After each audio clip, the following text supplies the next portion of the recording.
ऍडवर्ब्स.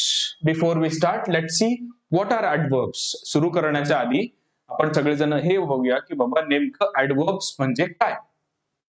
ऍडवर्ब्सचा काय उपयोग असतो, ते कशासाठी वापरले जातात, त्याचं आणि इतर लोकांचं काय नातं असतं, बरोबर. वाक्यामध्ये त्याची किंवा मग त्या एका वाक्यामध्ये त्याची भावबंदकी असते का बाबा कोणासोबत, जर भावबंदकी असेल तर कोणासोबत आहे, चांगलं नातं कोणासोबत आहे, त्याच्यामुळे कोणाला बिचारायला काय इम्पॅक्ट होतो, या सगळ्या गोष्टी आता आपण ऍडवर्ब मध्ये आज बघणार आहोत. तर before we start, let's see what are adverbs. So adverbs सुरू करण्याच्या आधी, डेफिनेशन पण सुरू करण्याच्या आधी याला ना फोडूया आपण. म्हणजेच काय करायचं की या शब्दाला आपण कट करू आणि या शब्दातनं आपल्याला काही आयडिया येते का ते बघूया, आणि मग नंतर आपण त्याचे डेफिनेशन्स, एक्झाम्पल्स वगैरे सगळ्या गोष्टी भानगडी बघणारच आहोत. बघा, ऍडवर्ब, तर ह्याला मी काय करतो, हा एक पार्ट करतो आणि इकडून ह्याचा दुसरा पार्ट करतो. ओके, आता जर का याला फोडल्यानंतर तुम्हाला इथे दोन वेगवेगळे शब्द दिसता आहेत का, तर येस, तुम्हाला इथे दोन वेगवेगळे शब्द 100% दिसत आहेत. पहिला शब्द आहे ऍड, दुसरा शब्द आहे वर्ब्स. हा एस असू द्या किंवा नसू द्या, काही फरक पडत नाही बरं का त्याचा. ऍडवर्ब किंवा ऍडवर्ब्स. ऍडवर्ब्स वेगवेगळे प्रकारचे असतात, जास्त असतील तर एकापेक्षा जास्त असतील तर ऍडवर्ब्स, आणि एकच असेल तर ऍडवर्ब. तर ह्या दोन शब्दांमध्ये आहे काय, तर इथे आहे वर्ब आणि इथे आहे ऍड. याच्यावरून तुम्हाला काय येतं, ऍड म्हणजे काय तर ऍड करणे, आणि वर्ब म्हणजे काय तर क्रियापद. तर असं काही असू शकतं का की बाबा वर्ब असा शब्द आहे जो क्रियापदाला किंवा क्रियापदामध्ये काहीतरी ऍड करतो. Yes, it's that kind of thing only. हे तशाच प्रकारचं काहीतरी गोंधळ आहे. तो कसला गोंधळ आहे, काय गोंधळ आहे, डेफिनेशन ऐकल्यावर तुम्हाला अजून चांगला कळेल. तर बघा, adverbs are what, adverbs are the words, हे असे शब्द आहेत. पार्ट्स ऑफ स्पीच म्हणजे काय, तर शब्दच. बघा, parts of speech is equal to words only. पण ते शब्द कसे, असेच रॅन्डम शब्द नाही माझ्यासारखे, ते तुमच्यासारखे स्पेसिफिक शब्द आहे. जनरल शब्द नाही माझ्यासारखे, ते तुमच्यासारखे स्पेसिफिक शब्द आहेत. माझे काय, मी जनरल, पण they are specific words like you. त्यांचा काहीतरी स्वतःचा एक उद्देश आहे, त्यांचं काहीतरी स्वतःचं एक काम आहे, त्यांचा काहीतरी एक स्वतःचा गुणधर्म आहे. ओके, प्रत्येक पार्ट ऑफ स्पीचचं एक वेगवेगळं काम आहे. जसं डॉक्टरचं काम, ते तुम्हाला एक्झाम्पल आता परत एकदा नाही देणार मी. आता डॉक्टर बदलूया, आता डॉक्टरच्या ऐवजी आपण काय करू, आज जरा दुसरं एखादं एक्झाम्पल घेऊ. तर डॉक्टर आणि टीचर तर झालं, पण आता एक फनी एक्झाम्पल देतो मी तुम्हाला. तुम्हाला जर का तुम्ही किराणा दुकानात गेले आणि किराणा दुकानातल्या काकांना म्हटले, काका तुम्ही ट्रक ड्राईव्ह करा, आणि ड्रायव्हरला म्हणलं बाबा तू तिकडून उठ स्टेअरिंग वरनं, तिथे ते किराणा दुकानातल्या काकांना बसू दे, आणि किराणा दुकानातल्या काकांना घेऊन जा तुम्ही आणि यांना म्हणा, काका तुम्ही पावशेर साखर मोजा, आतपाव साखर मोजा. नाही, तसंच पार्ट्स ऑफ स्पीच पण आहे. प्रत्येकाचं वेगवेगळं काम आहे, प्रत्येकाचं वेगवेगळं काम, गुणधर्म आहे, त्या पद्धतीने ते काम करतात. तर पार्ट्स ऑफ स्पीच म्हणजे काय, शब्द, फक्त त्या शब्दांना जे जे काही काम आहे त्याच्यानुसार पार्ट्स ऑफ स्पीच हे वेगवेगळे होत गेलेले आहेत. तर ऍडवर्ब्स काय, शब्द आहेत विच टेल अस मोर, जे आपल्याला जास्त सांगतात, कोणाबद्दल जास्त माहिती देतात. जसं ऍडजेक्टिव्ह मध्ये होतं तसंच इथे पण आहे, पण ऍडजेक्टिव्ह आणि याच्यामध्ये एक फरक आहे. ऍडजेक्टिव्ह मध्ये काय होतं, नाउन और प्रोनाउन. ऍडजेक्टिव्ह मध्ये काय होतं, तर ऍडजेक्टिव्ह मध्ये नाउन किंवा प्रोनाउन्स होते. ऍडवर्ब मध्ये काय आहे, तर त्याच्या नावातच आहे वर्ब. सॉरी. तर ऍडवर्ब मध्ये, ऍडवर्ब हे असे शब्द असतात जे आपल्याला जास्त माहिती सांगतात. कोणाबद्दल, तर ते आपल्याला जास्त माहिती वर्ब्स म्हणजेच क्रियापदाबद्दल सांगतात. आणि ऍडवर्बला मराठीमध्ये आपण क्रियाविशेषण असं म्हणतो. ऍडवर्बला मराठीमध्ये आपण क्रियाविशेषण म्हणतो. आणि क्रियाविशेषण काय करतं, तर हे आपल्याला वाक्यातल्या क्रियेबद्दल जास्त माहिती सांगतं, म्हणजेच वाक्यातल्या क्रियापदाबद्दल ते आपल्याला जास्त माहिती सांगतं. त्याला आपण क्रियाविशेषण असं म्हणतो. ओके, युजली म्हणजे काय, नेहमी किंवा बऱ्याचदा. बऱ्याचदा, नेहमी नाही बरं का, नेहमी आणि बऱ्याचदा मध्ये फरक आहे.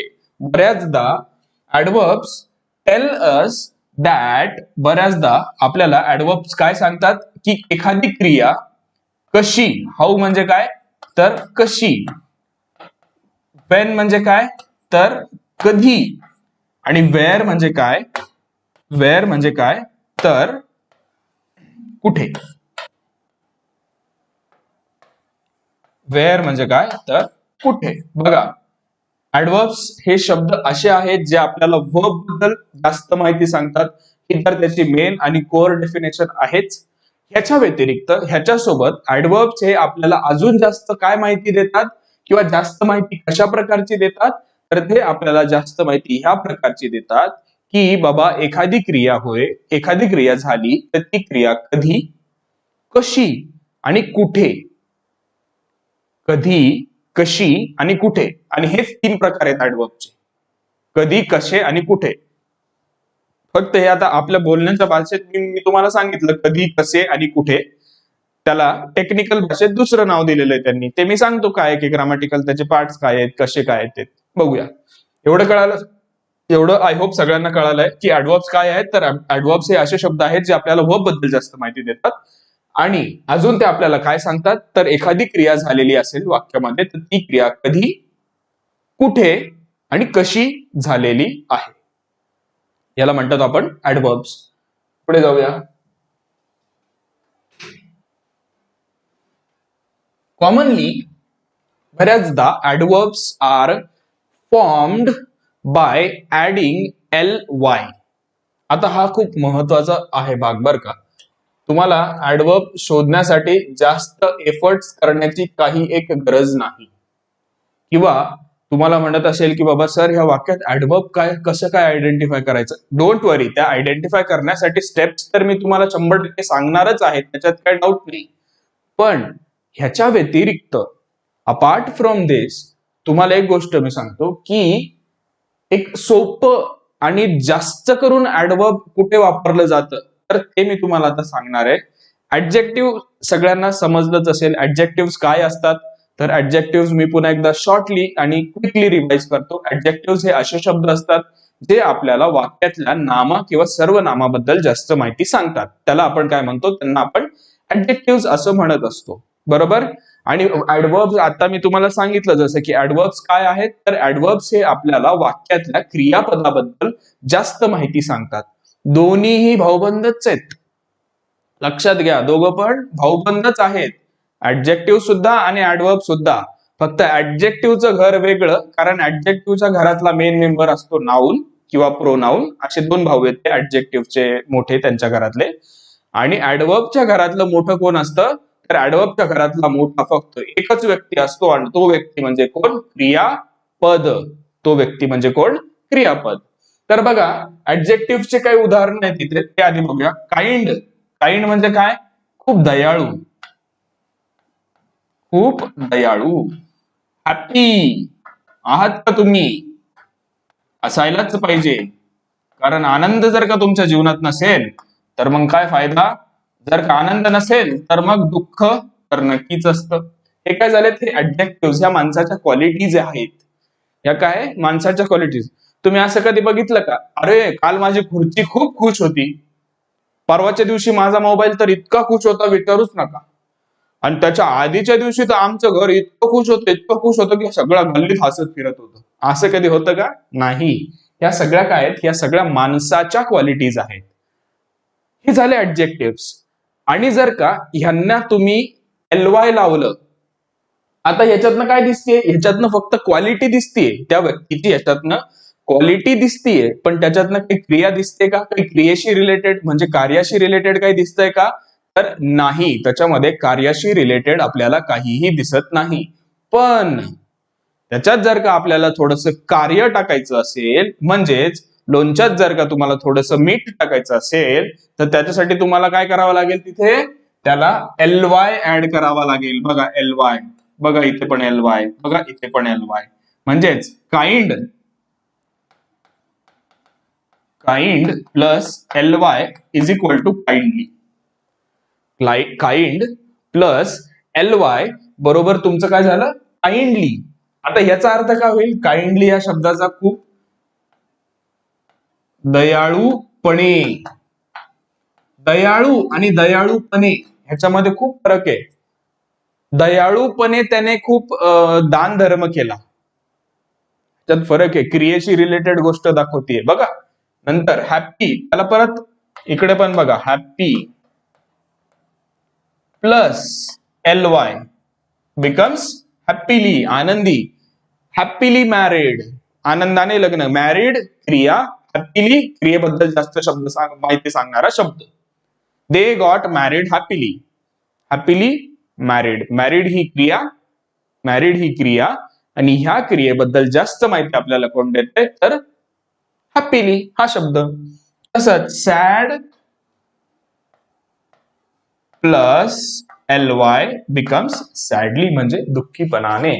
तर हा एक फक्त पार्ट झाला, म्हणजे हा एक मी तुम्हाला एक सोपं, बऱ्याचदा ly लावलेले शब्द हे ऍडवर्ब्स असतात, एवढं लक्षात ठेवायचं. ही एक छोटी ट्रिक आहे ऍडवर्ब्स ओळखण्याची. ज्या शब्दांच्या शेवटी ly लावलेलं असतं त्याला आपण काय म्हणतो, ऍडजेक्टिव्ह असंही म्हणतो.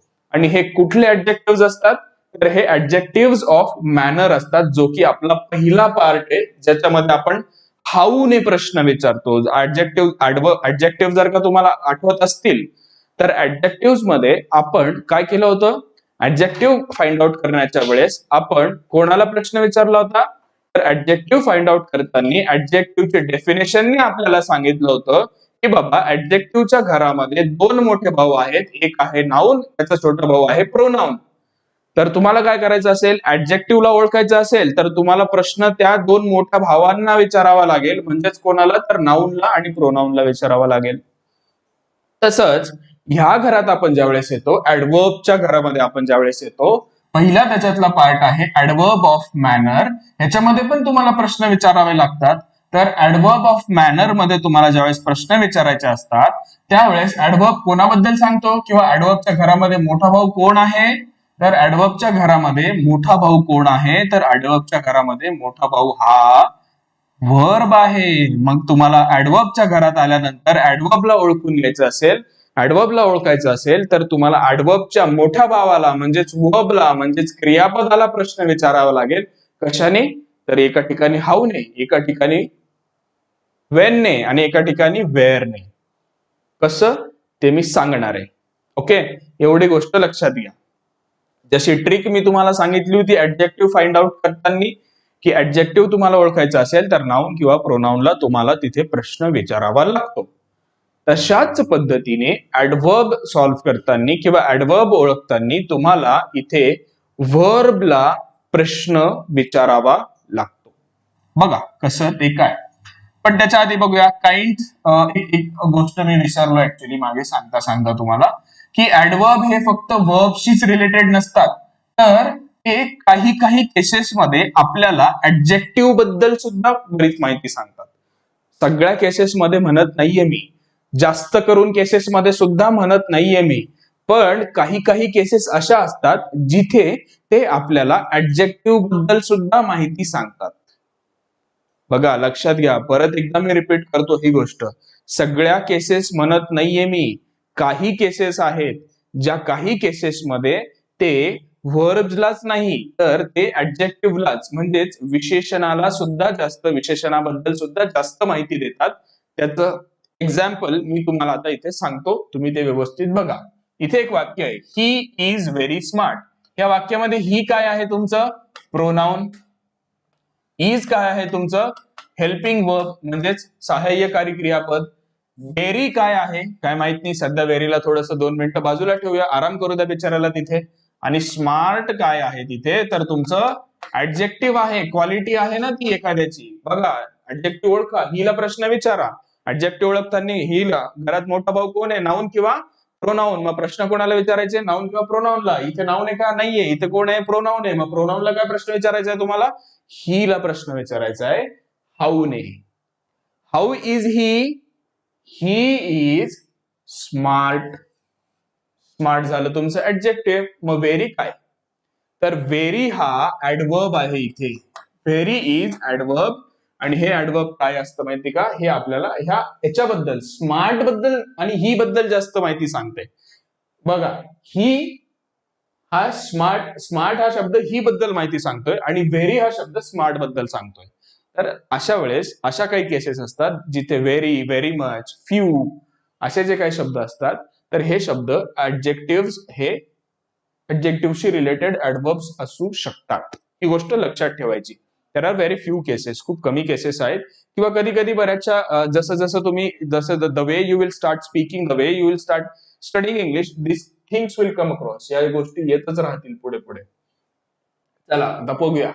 The kinds of adverbs. There are 3 kinds of adverbs. Adverb of manner. Manner म्हणजे काय माहितीये का? कसे, कसा, कशी, कसे. प्लेस तुम्हाला माहितीच आहे. प्लेस सगळ्यांना माहिती, जागा. टाइम म्हणजे येळ. काही येळ काळ आहे का नाही? तर टाइम म्हणजे काय? तर वेळ. काइंड्स ऑफ ऍडवर्ब जगताना हे 3 प्रकार खूप महत्वाचे आहेत, कारण 97 to 98% of questions are based on these 3 kinds or these 3 types. 97 ते 98% प्रश्न जर आले तर, बर का, येतीलच असं नाही, 97 ते 98% प्रश्न जर का एक्झाम मध्ये विचारले गेले ऍडवर्बशी रिलेटेड, तर ते ह्या तिन्हींपैकी एकावरतीच असतील. मग कुठले कुठले आहेत? ऍडवर्ब ऑफ मॅनर, प्लेस आणि third one is adverb of time. बघूया आता एक एक करून आपल्याला बघायचे की हे नेमकं भानगडी काय आहे. तर ऍडवर्ब ऑफ मॅनर काय आहे? ऍडवर्ब ऑफ मॅनर म्हणजे इन विच मॅनर, म्हणजे कुठल्या प्रकारे किंवा कशी, किंवा आता एवढं मोठं लिहित नाही, कुठल्या पद्धतीने क्रिया झाली. जसं मी आता म्हणलं होतं ना, कशी, कधी आणि केव्हा. तर हे मॅनर काय असतं? कशी. मॅनर काय असतं? कशी. प्लेस म्हणजे काय? जागा. मग हे काय करतं? हे आपल्याला काय सांगतं की बाबा ती क्रिया नेमकी झाली कुठे? इथे का तिथे? इथे का इथे? जवळ की दूर? बाजूला की शेजारी? माझ्या नंतर, घराच्या नंतर की घराच्या आधी? जवळ की दूर? ते झालं तुमचं काय? प्लेस. आणि शेवटचं आहे टाइम, वेळ. वेळ म्हणजे काय बाबा? केव्हा. वेळ म्हणजे काय? केव्हा. राईट. तर हे सगळे जे आहेत ऍडवर्ब्सचे 3 प्रकार आहेत. First is adverb of manner, adverb of place आणि third one is adverb of time. आता आपण एक एक प्रकार बघणार आहोत. First we will go for adverb of manner. Adverb of manner म्हणजे काय आहे? तर adverb of manner it answers the question by how. आता मी तुम्हाला सांगितलं ऍडवर्ब ऑफ मॅनर काय आहे नेमकं. आता मी ते परत रिपीट करणार नाही, पण ऍडवर्ब ऑफ मॅनर आपल्याला काय सांगतो? तर ऍडवर्ब ऑफ मॅनर आपल्याला सांगतो की ती क्रिया कशी झाली, ती क्रिया कुठल्या पद्धतीने झाली, ती क्रिया कुठल्या वेनी झाली, हे आपल्याला कोण सांगतं? ऍडवर्ब ऑफ मॅनर आपल्याला हे सांगत असतं. मग आता ऍडवर्ब ऑफ मॅनर काय करतंय? जसं आता प्रश्नाचा परत आला, मी स्टेप्स तुम्हाला सांगितल्या होत्या. कधी सांगितल्या होत्या? ज्या वेळेस आपण ऍडजेक्टिव्ह शिकलो, ज्या लेक्चरमध्ये आपण ऍडजेक्टिव्ह बघितले, त्या ऍडजेक्टिव्ह मध्ये मी तुम्हाला सांगितलं होतं की बाबा इथे काय आहे, व्हॉट आर ऍडजेक्टिव्ह. ऍडजेक्टिव्ह ओळखण्यासाठी स्टेप्स काय सांगितल्या होत्या? आता पण तुम्हाला मी एकदम सांगितलं, ऍडजेक्टिव्हचे मोठे भाऊ कोण? नाऊन आणि प्रोनाउन्स. मग जर का तुम्हाला ऍडजेक्टिव्ह ओळखायचं असेल तर प्रश्न तुम्हाला कोणाला विचारावा लागेल? नाऊन किंवा प्रोनाउनला. बरोबर. तसंच त्याच पद्धतीने ऍडवर्ब मध्ये ऍडवर्बचा मोठा भाऊ कोण? क्रियापद म्हणजेच वर्ब. मग तुम्हाला वर्ब ओळखायचा, ऍडवर्ब ओळखायचा असेल तर तुम्हाला प्रश्न हा कोणाला विचारावा लागेल? तर तुम्हाला प्रश्न हा ऍडवर्बला विचारावा लागेल. ऍडवर्बला प्रश्न विचारताना तो कशाने विचारावा लागेल? तर मॅनर असेल तर वेगळ्या पद्धतीने, प्लेस असेल तर वेगळ्या पद्धतीने, टाइम असेल तर वेगळ्या पद्धतीने. कारण मॅनर, प्लेस आणि टाइम ह्या 3 वेगवेगळ्या गोष्टी आहेत. मॅनर म्हणजे कशा पद्धतीने झाले, इथे तुम्हाला कशा पद्धतीने म्हणजे कशाने विचारावं लागेल. जागा म्हणजे काय? जागा म्हणजे कुठे, तर तेव्हा तुम्हाला तिथे काय वापरावं लागेल? तिथे तुम्हाला वेअर वापरावं लागेल. आणि कसं झालं, कुठे झालं आणि कधी. काय बाई, कसं झालं, कुठे झालं आणि कधी झालं असं म्हणतो ना आपण, तर ते ऍडवर्ब ऑफ मॅनर साठीच वापरायचे. हे लक्षात ठेवायचं, कसं, कधी, कुठे. ऍडवर्ब मॅनर साठी कसं म्हणजेच हाऊ, टाइम साठी वेन म्हणजेच कधी आणि प्लेस साठी वेअर म्हणजेच कुठे. Now let's come to the point. It answers the question by using how. हा तर मग मी ते सांगत होतो, जसं आपण ऍडजेक्टिव्ह फाइंड आउट करताना नाउन किंवा प्रोनाउनला प्रश्न विचारला का बरं, कारण त्याच्या डेफिनेशन मध्ये असं होतं की बाबा ऍडजेक्टिव्ह हा असा शब्द असतो जो नाउन किंवा प्रोनाउन बद्दल म्हणजे नाम किंवा सर्वनामाबद्दल आपल्याला जास्त माहिती सांगतो. पण इन सेकंड केस और in this case of adverb, ऍडवर्बच्या केसमध्ये ऍडवर्ब हा आपल्याला कोणाबद्दल जास्त माहिती सांगतो, वर्ब बद्दल. मग तुम्हाला कोणाला प्रश्न विचारावा लागणार आहे, तर वर्बलाच प्रश्न विचारावा लागेल. बघा ही गोष्ट सगळ्यांनी लक्षात ठेवायची. ऍडजेक्टिव्ह म्हटलं नाउन प्रोनाउन, वर्ब म्हटलं तर सॉरी ऍडवर्ब म्हटलं तर मग तुम्हाला कोणाला द्यावं लागेल, वर्बला. मग बघा इथे एक एक्झाम्पल, शी वॉक्स स्लोली. याच्यामध्ये शी काय आहे, शी इज अ प्रोनाउन. वॉक्स काय आहे तर वर्ब आहे तुमचं. स्लोली काय आहे, सध्या त्याला बाजूला ठेवा. मग तुम्हाला आता जर का ऍडवर्ब ओळखायचं आहे, मग ऍडवर्ब ओळखताना तुम्हाला इथे वर्बला प्रश्न विचारावा लागेल आणि वर्बला प्रश्न विचारण्यासाठी तुम्हाला आधी वर्ब आयडेंटिफाय करावा लागेल, ज्या पद्धतीने मी केलं इथे. मग मी काय प्रश्न विचारेल, आता प्रेझेंट टेन्स आहे, मग काय प्रश्न विचारेल मी इथे, how does she walk. How does she walk. मी इथे शीला नाही प्रश्न विचारला, मी कोणाला प्रश्न विचारलाय, वॉकला. ती कशी चालते, ती कशी चालते. मग या बरं याच्यामध्ये वरती तुमच्या सेंटेन्स मध्ये शी वॉक्स स्लोली. आलंय का तुमचं उत्तर, स्लोली आलंय का, स्लोली. मग स्लोली काय झालं तुमचं, ऍड वर्ब. आणि एवढं कुठाने करत जर नसल करायचे असतील तुम्हाला, तरी ते सरळ सरळ बघा ना, एलवाय लागलेलं आहे. ही तर सोपी ट्रिक आहे सगळ्यात. एलवाय ऍडवर्ब, डोळे झाकले, संपला विषय, खेळ खतम, पत्रवाळ्या उचला, घरी चला. So that is what alloy. Okay, alloy असलं तर ते ऍडवर्ब ऑफ मॅनर असतं बरं का, हे लक्षात ठेवा. नाही तर तुम्ही म्हणसाल एलवाय मग हे ऍडवर्ब ऑफ प्लेस नाही, ऍडवर्ब ऑफ मॅनर मध्येच एलवाय लागलेलं असतं. काही काही असतात ज्याच्यामध्ये एलवाय लागत नाही, ते कुठले कुठले आहेत तर त्याचं पण मी तुम्हाला सांगणार आहे, डोंट वरी. दुसरं वाक्य घ्या, ही स्विम्स वेल. ह्याच्यामध्ये ही काय झालं तुमचं, प्रोनाउन. स्विम्स काय झालं, वर्ब. विचारा वर्बला प्रश्न, हाऊ डज ही स्विम. काय वर्बला प्रश्न विचारशाल तुम्ही, how does he swim, question mark. He swims well. Well काय झालं तुमचं, ऍडवर्ब. वेल झालं तुमचं ऍडवर्ब. नंतर next question were, he ran quickly. ही झालं प्रोनाउन, रॅन झालं V2. क्विकलीला बाजूला ठेवा, वर्बला प्रश्न विचारा. पास्ट टेन्स असल्यामुळे इथे आपल्याला सहाय्यकारी क्रियापद डीड घ्यावं लागेल. How did he run, question mark. वाचा प्रश्नाचं उत्तर, he ran quickly, L Y. L Y लागलं म्हणजे काय झालं तुमचं, ऍडवर्ब. सेम वे खालच्या याच्यात बघा, शी स्पोक सॉफ्टली. एलवाय लागलं, ऍडवर्ब आहे. तरी पण एकदा स्पोकला प्रश्न विचारा, how did she speak. She spoke softly. Did का वापरलं, V2 आहे म्हणून इथं डीड वापरलं. शी स्पोक सॉफ्टली. सॉफ्टली झालं तुमचं काय, ऍडवर्ब. त्याच्यानंतर पुढचं एक्झाम्पल बघा, याच्यामध्ये मी मुद्दाम मोठं उदाहरण घेतलंय. Ram shouted loudly to attract her attention. Ram shouted loudly. याच्यात वर्ब कुठलं आहे, शाउटेड, V2. राम काय आहे तर तुमचं नाऊन आहे. कुठलं नाऊन आहे, कॉमन की प्रॉपर, प्रॉपर नाऊन आहे. का बरं प्रॉपर नाऊन आहे, कारण की आपण इथे कोणाबद्दल बोलतोय, प्रॉपर राम बद्दल बोलतोय. कॉमन मुलाबद्दल बोलत असतो तर तो कॉमन नाऊन झाला असता, पण आपण प्रॉपरली राम बद्दल बोलतोय म्हटल्यानंतर राम काय झालं तुमचं, प्रॉपर नाउन. विचारा प्रश्न मग शाउटेडला, how did Ram shout. Ram shouted loudly, LY. So this becomes your adverb. Adverb. शेवटचं उदाहरण, he plays the flute. Flute म्हणजे काय, बासुरी. फ्लूट म्हणजे काय, बासरी. ब्युटिफुली. इथे ही काय तुमचं प्रोनाउन, प्लेज काय वर्ब, द फ्लूट काय नाउन, ब्युटिफुली काय आहे तर ब्युटिफुलीला सध्या बाजूला ठेवा. विचारा प्लेजला प्रश्न, how does he play the flute. तो बासरी कशा पद्धतीने वाजवतो तर ब्युटिफुली. बघा कशी वाजवतो, एकदम छान पद्धतीने. कसा ओरडला, मोठ्याने. कशी बोलली, हळुवारपणे. कसा पळाला, जोरात. कसा पळाला, जोरात, कसा पोहला, एकदम छान, कसा चालला, हळू. बघा कसा कसा कसा आला, जिथे ऍडवर्ब ऑफ मॅनर आलं तिथे कसा आला. इथे आलं तुमचं ब्युटिफुली, LY लागलेला आहे, त्याच्यामुळे beautifully is your adverb. Beautifully काय आहे तुमचं ऍडवर्ब आहे. आता काही शब्द असे पण आहेत ज्याला LY लागत नाही. त्याचं एक उदाहरण आहे हार्ड. हे वेल तर इथं आलेलंच होतं, तर ते वेल लक्षातच ठेवा.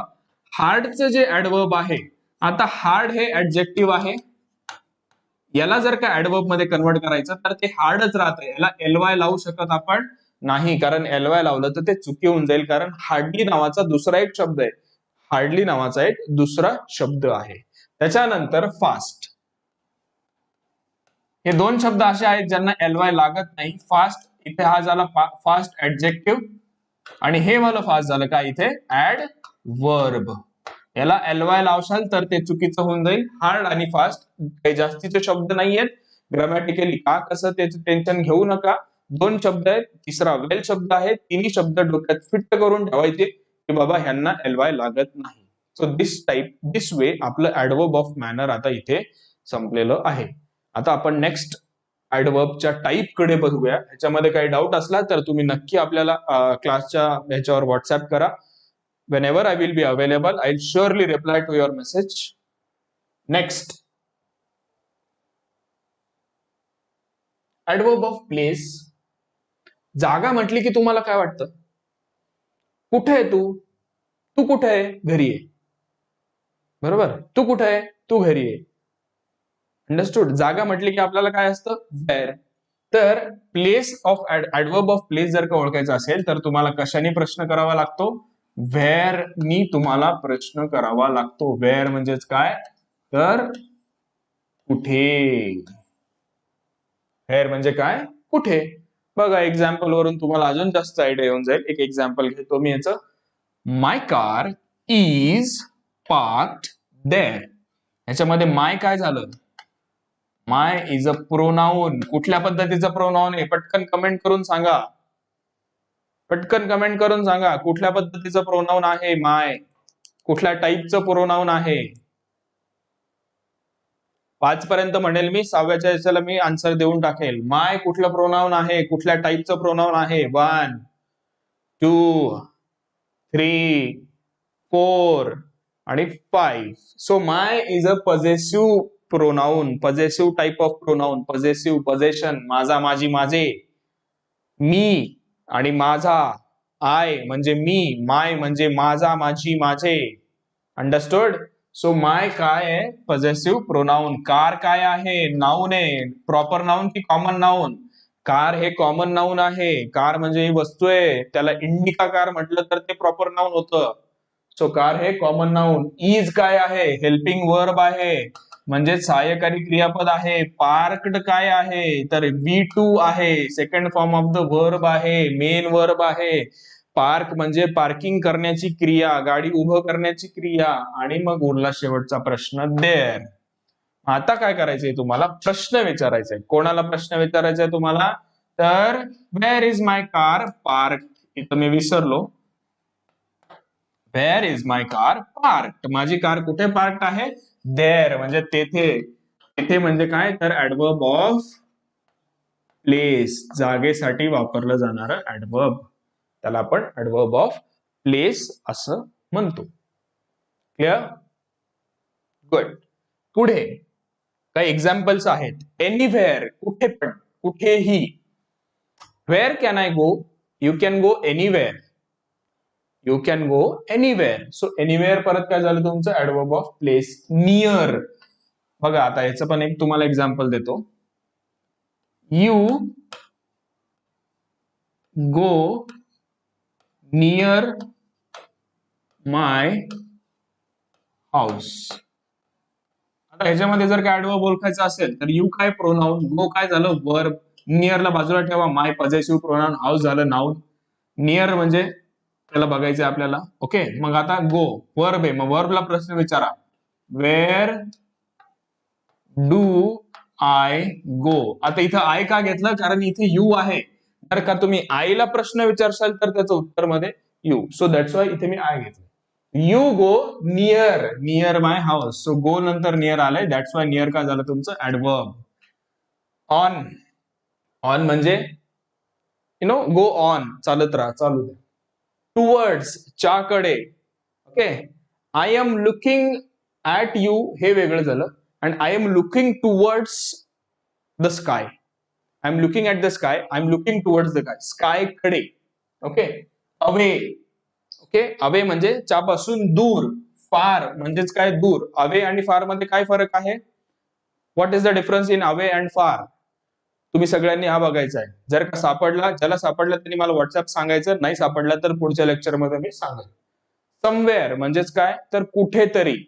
समवेअर इन द जंगल, जंगलात कुठेतरी. अब्रॉड, अब्रॉड म्हणजे परदेशी, दुसऱ्या देशी. तर हे काय होतं तुमचं, this was your adverb of place. आधी आपण ऍडवर्ब ऑफ मॅनर बघितलं, देन आपण आता काय बघितलं, ऍडवर्ब ऑफ प्लेस बघितलं. And the last type which we are going to see here, that is adverb of time. Adverb of time. हे काय आहे? Adverb of time. बघूया काय ते. तर adverb of time tells us when an action happened. Adverb of time आपल्याला काय सांगतं, की बाबा एखादी क्रिया जर का झाली असेल तर ती क्रिया नेमकं कधी झाली, ती क्रिया नेमकं कधी घडली, किंवा इट ऑल्सो टेल्स अस ती क्रिया किती वेळ झाली, किती वेळ घडली. बघा, असं काही कंपल्सरी नाहीये की ऍडवर्ब ऑफ टाइम मध्ये ते फक्त एकदाच सांगते की ती क्रिया कधी झाली. ते आपल्याला हे पण सांगतं की ती क्रिया किती वेळ झाली आणि ती क्रिया किती फ्रिक्वेंटली झाली. हाऊ ऑफन म्हणजे किती वेळ आणि वेळा, किती वेळ किंवा वेळा. ह्याच्यासाठीच ऍडवर्ब ऑफ टाइमचे दोन वेगवेगळे पार्ट्स केलेले आहेत. एक आहे ऍडवर्ब ऑफ टाइम, आणि त्याला आपण दुसरा एक पार्ट, त्याला जे असं नाव दिलेलं असतं, that is adverb of frequency. आणि ऍडवर्ब ऑफ फ्रिक्वेन्सी मध्ये ह्या गोष्टी येतात, हाऊ लॉंग आणि हाऊ ऑफन, म्हणजे किती वेळ आणि कितीदा. किती वेळ आणि कितीदा, कसं ते बघूया. तर आपण ऍडवर्ब ऑफ टाइम बघताना it answers the question by when. When म्हणजे काय, तर केव्हा. व्हेन म्हणजे काय, केव्हा. ओके, आता खाली एक एक्झाम्पल दिलंय, त्या एक्झाम्पल वरून मी तुम्हाला अजून जास्त चांगल्या पद्धतीने एक्सप्लेन करतो.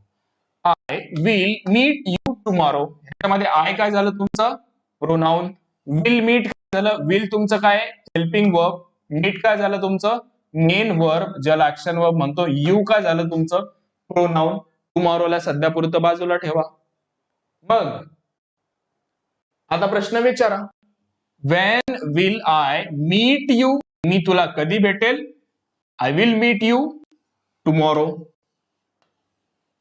I will meet you tomorrow. So tomorrow becomes what? Your adverb of time. वेळ दाखवतो ना, उद्या, परवा, काल, परवा, नेक्स्ट इयर, पुढच्या वर्षी, मागच्या महिन्यात. So these are what? These are the examples of adverb of time. आता एक एक एक्झाम्पल मी तुम्हाला अजून सांगतो. adverb of time म्हणजे yesterday पण त्याचं एक उदाहरण आहे. I was going to Pune yesterday. Where was I going yesterday? When was I going to Pune? When was I going to Pune? तर I was going to Pune yesterday. Yesterday म्हणजे काय झालं तुमचं काल. काल म्हणजे काय तुमचं वेळ दर्शक आहे, त्याच्यामुळे काल becomes your adverb of time. उद्या आय विल गो टू, हे तर टुमॉरोचं सांगितलं. Today our lecture starts at 10 a.m. today. When does our lecture starts at 10 a.m. today? So today becomes your adverb of time. Later, त्यानंतर. त्यानंतर how long म्हणजे किती वेळ. All day पूर्ण दिवस. For a year वर्ष. Since 1996. याच्यामध्ये अजून एक ऍड करा तुम्ही for. आता सिन्स आणि फॉरचा काय फरक आहे तर ते तुम्हाला मी सांगतो. ते सांगण्याआधी जर का तुम्हाला टेन्सेस माहिती असतील, if you are aware with the tenses, तर त्याच्यामध्ये एक टेन्स आहे present perfect continuous tense, past perfect continuous tense आणि फ्युचर परफेक्ट कंटिन्युअस टेन्स. हे तीन टेन्सेस आहेत. ह्या तीन टेन्सेस मध्ये आपण सिन्स आणि फॉरचा कन्सेप्ट वापरत असतो. तो कसा, तर ह्या वाक्यामध्ये आपण ज्यावेळेस आपण प्रेझेंट परफेक्ट कंटिन्युअस टेन्स हा वापरतो, त्याचा वापर असा आहे, एखादी क्रिया पास्ट मध्ये सुरू झाली, ती क्रिया पास्ट मध्ये चालू राहिली आणि ती अजून सुद्धा चालू आहे. कधी संपेल आपल्याला माहितीये का? नाहीये. याचं एक्झाम्पल सांगतो. I have been working since morning. म्हणजेच मी काम करायला पास्ट मध्ये सुरू केलं, माझं काम अजूनपर्यंत पास्ट मध्ये चालत आलं, अजूनही माझं काम चालू आहे, कधी संपेल मला माहिती नाही. बघा इथे सिन्स मॉर्निंग म्हटलं मी, तर हे सिन्स आणि मॉर्निंग ह्या दोन गोष्टी इथे ऍडवर्ब म्हणून येतात. त्याच्यानंतर I have been working for 3 years. I have been working for 3 years. आता बघा सिन्स ज्यावेळेस मी म्हटलं त्यावेळेस मॉर्निंग म्हटलं किंवा सिन्स 8 AM म्हटलं, तर जिथे सिन्स वापरतो तिथे आपल्याला स्पेसिफिक टाइम सांगावा लागतो, म्हणजे स्पेसिफिक वेळ सांगावी लागते. पण जिथे आपण फॉर वापरतो तर फॉर वापरताना आपण ड्युरेशन सांगतो, म्हणजे कालावधी. वेळ आणि कालावधी या दोन गोष्टींमध्ये फरक आहे. वेळ म्हणजे तिथे तुम्ही 8 वाजता 9 वाजता असं सांगतात. कालावधी म्हणजे 3 वर्ष 4 वर्ष 5 वर्ष. तर सिन्स आणि फॉर आपण इथे पण ह्या टेन्स मध्ये वापरतो, ते पण ऍडवर्ब ऑफ टाइम असे आहेत. Okay, very good. आणि हाऊ ऑफन, ऑफन म्हणजे काय? बऱ्याचदा. फ्रिक्वेंटली. नेव्हर म्हणजे कधीच नाही. I visit my parents often किंवा ऑफनली. ऑफनली म्हटलं तरी ते ऍडवर्ब ऑफ मॅनर होईल, आणि ऑफन म्हटलं तर ते ऍडवर्ब ऑफ फ्रिक्वेन्सी होऊन जाईल, कारण ते ऑफन म्हणजे बऱ्याचदा, बऱ्याच वेळेला. Okay. Never, I never study hard. मी कधीच अभ्यास करत नाही. तर that is I never. Always म्हणजे नेहमी, आणि रेअरली म्हणजे क्वचितच. ओके. रेअरली म्हणजे काय?